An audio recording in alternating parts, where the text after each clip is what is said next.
in certain environments, not all, but in certain environments, they want to know your business. And I've said this before, to determine your worth and value. The more I know about you, I can determine your worth and value. When I determine your worth and value, I can pretty much say that determines how I'm going to treat you. I told you, I gave you the example of the janitor versus the CEO. You think the person that's the janitor, like, damn, like, he probably never went to school. He probably got a criminal record because he never advanced. Like, you'll think all of it like you're a janitor at an elementary school.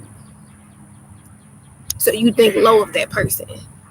Same thing with like Hispanics. They'll think, oh, well, they can't even speak English, and all they can do is clean.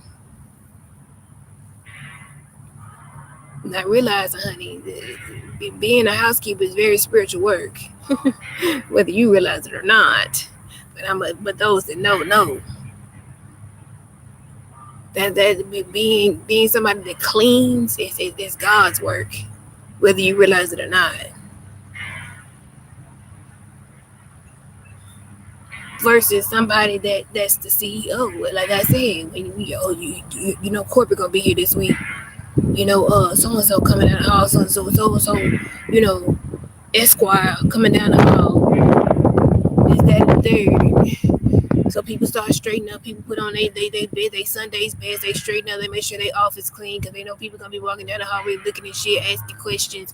Who are you? And what's your name? And how long have you been here? And all this. Because people want to impress the CEO because they think that person has more value. This person has to be, they're in a position to change my life instead of you looking at yourself as a CEO and putting yourself in a position to change your own life. We put so much of our worth and value into other people. This is why I don't tell people a lot about me.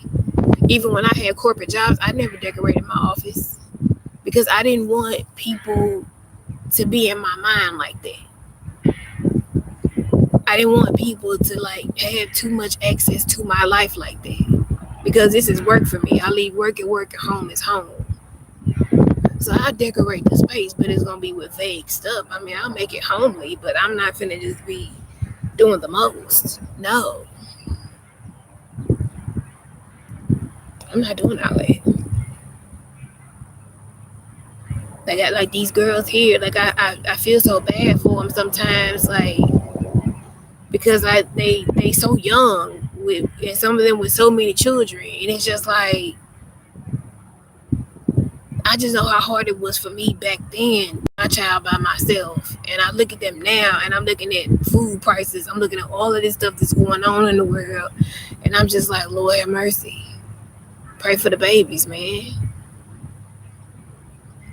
I feel bad for them sometimes, even though certain things I don't like. But then that's the other part of it is like,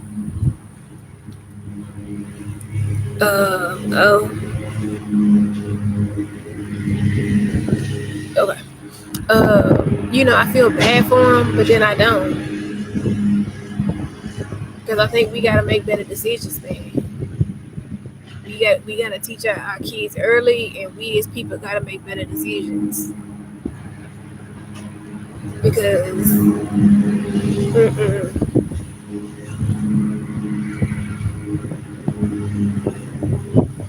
I would tell you, honey, if that man don't come with no guarantees from the jump, if he ain't coming in dropping off money, if he don't have a plan, if y'all don't like, I feel like people now need to have written contracts to have children.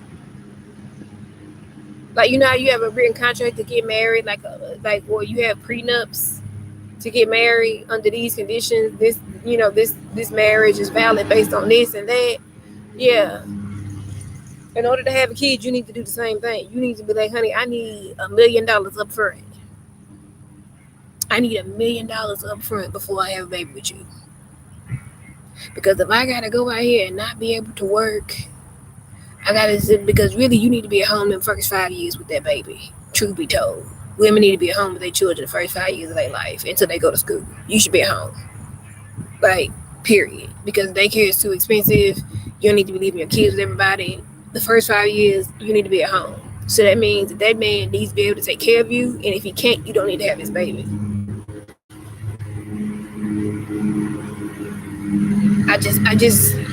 times are too hard that we not in the 1950s where you can live off of next to nothing.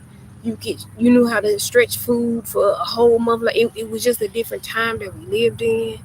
And now the way things are, having kids is just so much. And it's not even the kids itself, it's a burden. It is a burden to have children in America, because I think there are other places where people are growing and raising their children and they're not suffering the way we are. So for me, baby, for me to have a baby with you, I'm gonna need a couple million.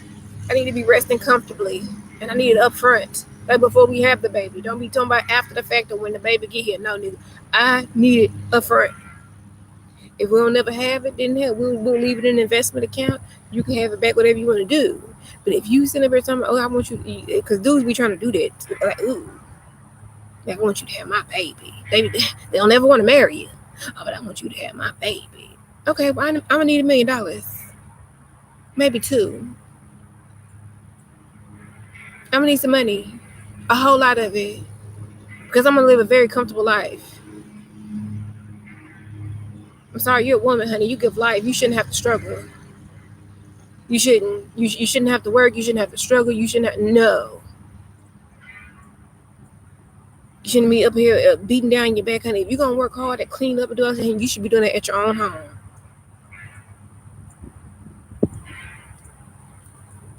If you listen, y'all be talking about me and my age and shit, honey, but I know. I have a lot of wisdom, and I know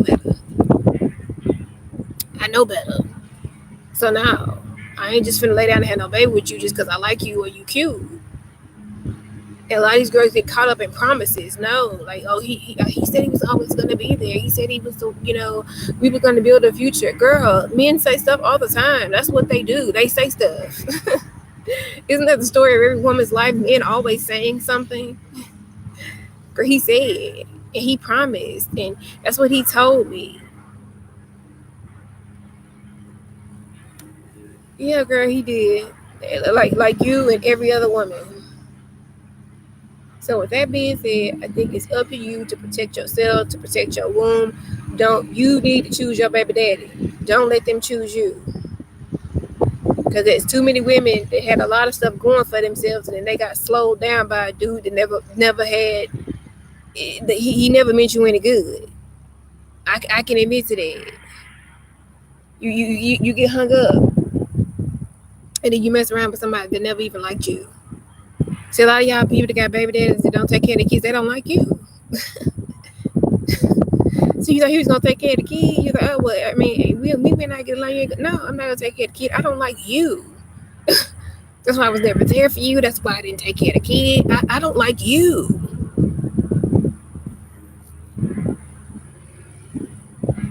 I never liked you. Duh. Like, come on now. And I can say this as a person who is falling short. But honey, you got me one time, baby. You'll never get me again. Honey. That's one thing Clarine told me, baby. She said you can make it with one, Candice. Don't have no more.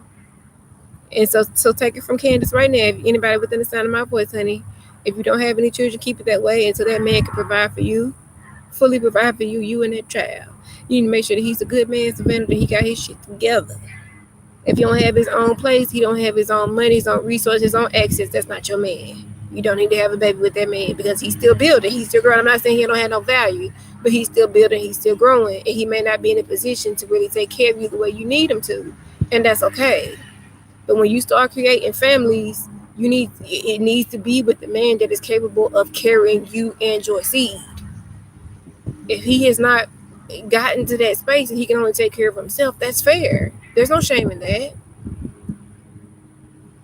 But don't be out here procreating with a man that cannot provide for you and your child, because the goal is to stay as a family unit. It's not to be separated.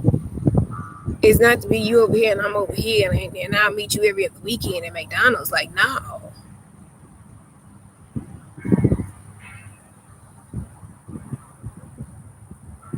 like, no, like, please stop, please don't. And I see you so tied down. It's like, even if you do make good money, you're still broke because you got so many mouths to feed, and kids grow fast as hell, especially if you got, like, girl, no. I'm with Shira 7 on this, honey. The lap of luxury, honey. If I'm gonna be up here, raising kids and taking care of house and all this stuff, the quintessential wife, and you want to be home, honey, I better be living real comfortable. I mean, I don't want to have to think about nothing. Everything I want better be there. If I gotta sit up here and no. Then I finna go out here and struggle and work 2-3 jobs and go to school and do all this manual labor, sitting in these corporate environments where they don't want to pay me, they don't want to treat me right. Then I got hoes over here in the corner that want to compete and go back and forth and be messy, and I'm just trying to sit here and feed my family and do what I need to do. But I got to deal with all this external. This is why it's a man's world, because a man can deal with all that. I'm a woman, baby. I'm a flower, honey. I'm not. Goodbye. Honey, I am delicate. I am a flower. I am sensitive. She don't like pain, honey. She don't like pain. She don't like drama. She don't like confusion. Honey, I want everything to be sunshine and raindrops. Yes.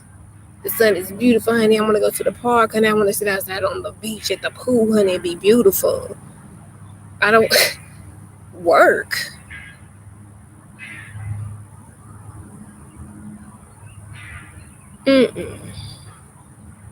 Now, I'm talking about if I have a man in my life. and they talk about having children. This is what I'm saying for the young girls, for the girls in the back. Just save yourself some time. Just don't have no children right now. I would wait to later into your life until you have some type of career for yourself to make sure, because what I've always been told by the old heads is that no matter who you get with, them kids belong to you. No matter what he tell you, the game you try to run, I love you, this and that. Life changes, and so do people. So at the end of the day, you only have the amount of kids you are able to maintain for yourself, and not just financially. I'm talking about your mental health.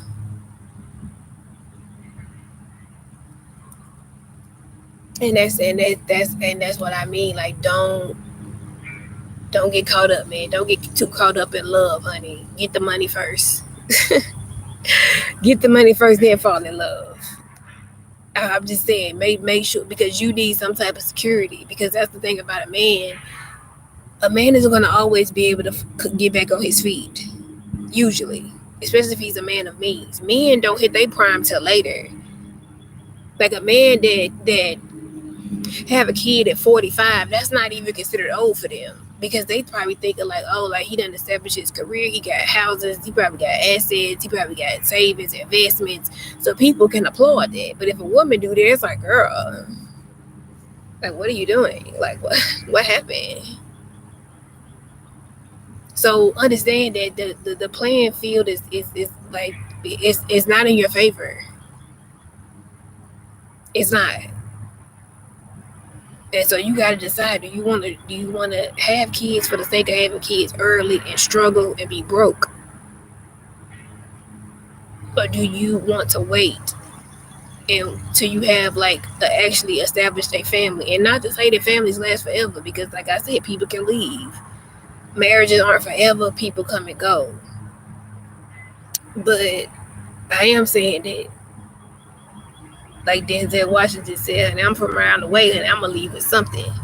I'm not going to leave here empty-handed. I'm not going to leave here with my kids struggling and be stressed out. This is what I would tell the young girls.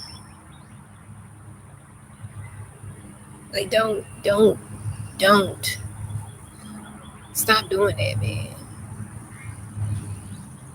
Because I can tell, like, a lot of these mamas is tired.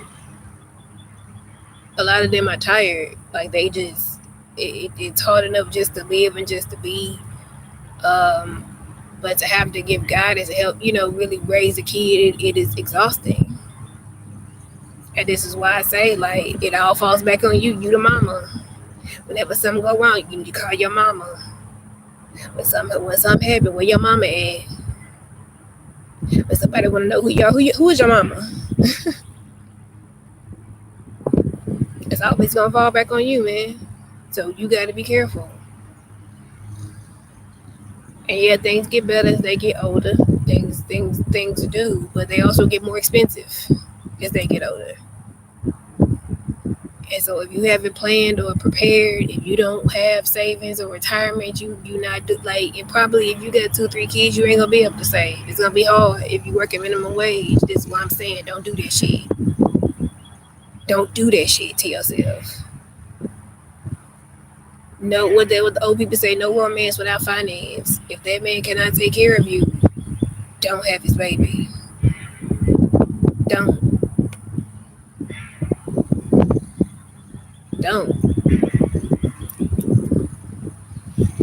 And that's just the way it is.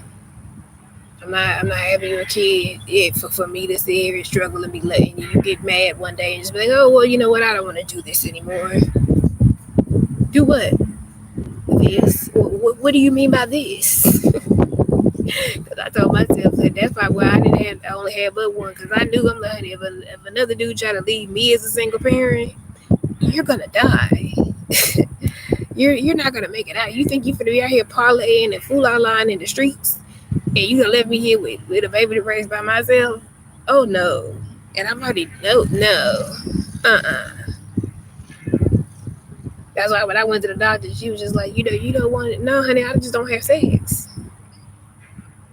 I don't need no contraception. I don't need all that. I just don't do nothing.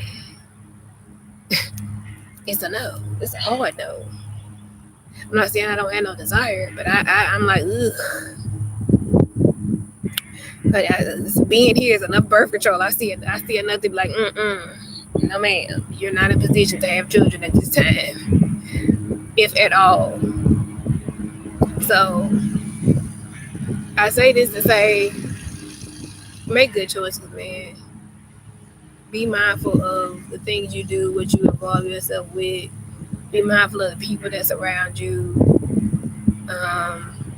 Even if you can't offer people quote unquote forgiveness, what I do is I just learn to let stuff go. You learn to let stuff go. For me, that is forgiveness. If I let it go and I let you live, because for me to not want to forgive you, obviously you did something that was pretty bad, right? And so with that being said, it's like I just choose to let it go and I let you go. So I don't need closure. I don't need to reconcile. I don't need to make it right. I don't need to fix it. I don't want to talk about it. I don't want to talk to you. I don't want to be friends. I don't want to like you more than likely have been erased out of my life permanently.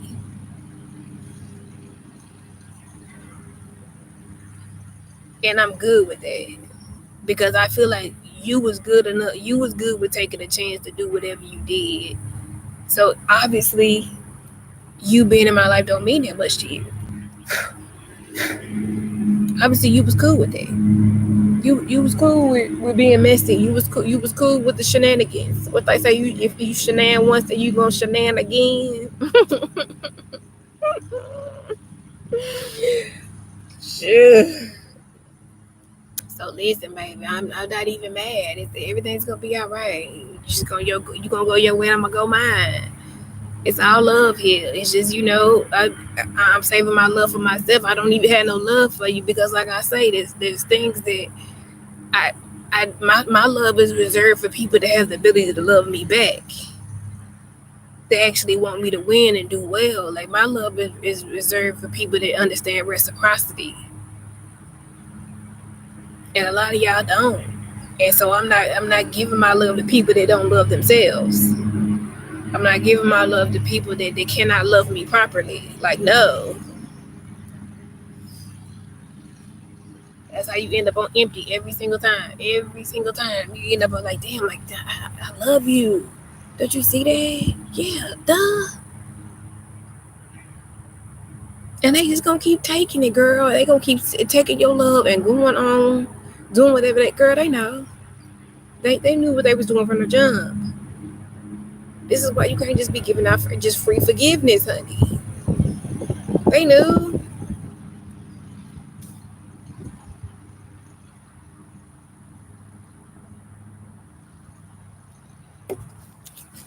Get up out of here.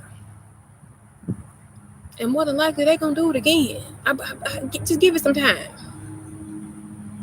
Think about the people that have repeatedly hurt you in your life and you forgave them. How long did it take them to do it again? Ask yourself that. The people probably that have hurt you the most in your life, how many chances of forgiveness did you give them? How many times did you look over shit?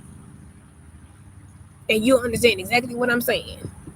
How many chances did you give these people to get it right, to fix it, to make it right? To like, how many chances?